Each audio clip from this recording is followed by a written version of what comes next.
تو گناہ کی تلوار اس کے دل پر کس نے چلائی ہے؟ اس کے دل کو زخمی کس نے کیا ہے؟ بچہ تو پیدا ہوا ہے آپ کے لیے نعمت الہی بن کر کے، مگر ماں اور باپ اپنے بچے کے لیے زحمت بن رہے ہیں کہ نہیں؟ اپنے بچے کے تقدس کو خون تم نے کیا کہ نہیں؟ وہ بچہ صاف و شفاف دل لے کر کے آ رہا ہے، اس بچے کے دل پر گناہ کی تلوار کون چلا رہا ہے؟ چلانے والے تم ہو۔ تو جب اپنے بچے کے دل کو زخمی تم نے کر دیا ہے تو جوان ہونے کے بعد تمہارا وفادار نہیں رہے گا، بلکہ تمہارے ساتھ غداری سے پیش آئے گا، تمہارے ساتھ تکلیف دہ چیزوں سے پیش آئے گا۔ آپ ذرا تجزیہ کرتے ہوئے تو چلیے، آپ نے اسلام کے مزاج کو نہیں سمجھا ہے، اسلام کے تقدس کو نہیں سمجھا ہے۔ بزرگوں کی یادیں اسی لیے منائی جاتی ہیں اور بزرگوں کا ماحول آپ کے سامنے اسی لیے پیش کیا جاتا ہے تاکہ آپ کی زندگی صاف اور ستھری ہو۔ آئیے پھر واقعہ سنانا مقصد نہیں ہے، بلکہ ذہن میں ایک بات اتارتا ہوا چلو۔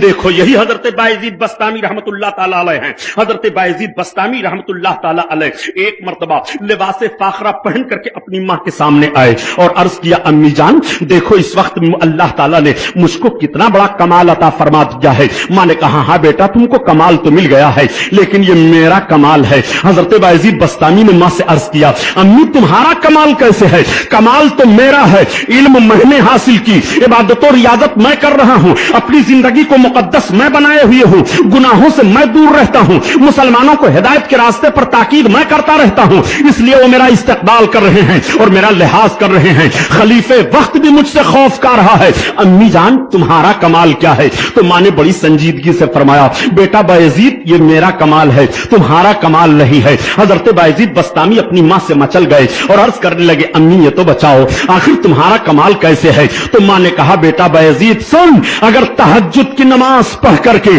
میں تجھے دودھ نہ پلاتی تو تیرے اندر یہ کمال کیسے پیدا ہوتا؟ اب آپ ذرا غور فرمائیے، ماں کے کردار کو دیکھیے اور جائزہ لیتے ہوئے چلیے۔ ماں جب عابدہ زاہدہ ہے، اس کی گود کا پلا ہوا بچہ بایزید بستامی بنتا ہے۔ اسی لیے تو میں کہتا ہوں کہ تم اپنی اولادوں کو اگر صاف اور صالح رکھنا چاہتے ہو تو پہلے اپنی گود کو پاکیزہ بنا لو، پہلے اپنے ماحول کو پاکیزہ بنا لو، پہلے اپنی صبح کو پاکیزہ بنا لو، پہلے اپنی شام کو پاکیزہ بنا لو، پہلے اپنی زندگی کے رفتار کو پاکیزہ بنا لو، پہلے اپنی زندگی کے ماحول کو پاکیزہ بنا لو۔ مسلمانوں گناہوں میں ملوث ہونے کے بعد صالحیت کا خواب دیکھنے والوں، تم اپنی زندگی کے تقدس کا خون کر رہے ہو، تمہیں زندگی کا تقدس نہیں حاصل ہو سکتا ہے۔ تمہیں اگر زندگی کا تقدس لے کر کے اور صالحیت کے ماحول میں صالح بن کر کے چلنا ہے تو تمہیں اپنی صبح کو صاف کرنا پڑے گا گناہوں سے، اپنی شام کو گناہوں سے صاف کرنا پڑے گا، اپنی زندگی کے ایک ایک لمحے پر تمہیں کڑی نگاہ رکھنی پڑے گی۔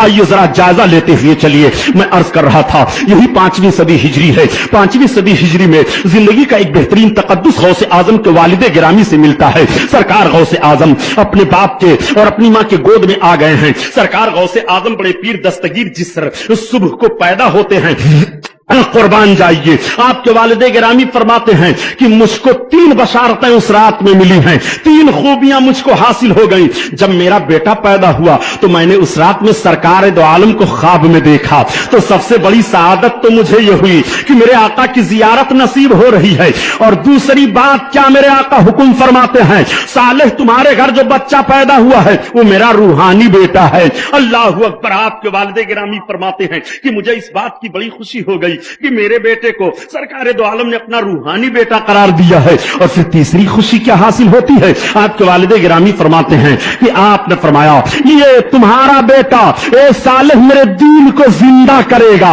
اللہ اکبر۔ یہ 3 بشارتیں آپ کو ملتی ہیں اس رات میں۔ سرکار غوث اعظم کے والد گرامی اپنے بچے کا چہرہ دیکھ رہے ہیں، اپنی گود میں لیے ہوئے ہیں، ماں دیکھ رہی ہیں، اپنی گود میں لیے ہوئے ہیں۔ سرکار غوث اعظم بڑے پیر دستگیر جب پیدا ہوئے تو 29 شعبان کو پیدائش ہوتی ہے اور اس کے صبح رمضان کا مہینہ لگنے والا ہے، اور جب سال بھر کا عرصہ گزرا تھا تب بھی آپ کی اکرامت سامنے آئی تھی۔ چنانچہ سرکار غوث اعظم کی ولادت ہو گئی ہے۔ سویرے سویرے رمضان کا مہینہ ہے لیکن رمضان کے چاند کا ثبوت نہیں ملا۔ لوگ سوچ رہے ہیں روزہ رکھا جائے کہ نہ رکھا جائے، شرعی شہادت تلاش کی جا رہی ہے، لوگوں سے پوچھا جا رہا ہے بتاؤ رمضان کا چاند ہوا کہ نہیں ہوا، کسی نے کچھ نہیں بتایا۔ تب تک سرکار غوث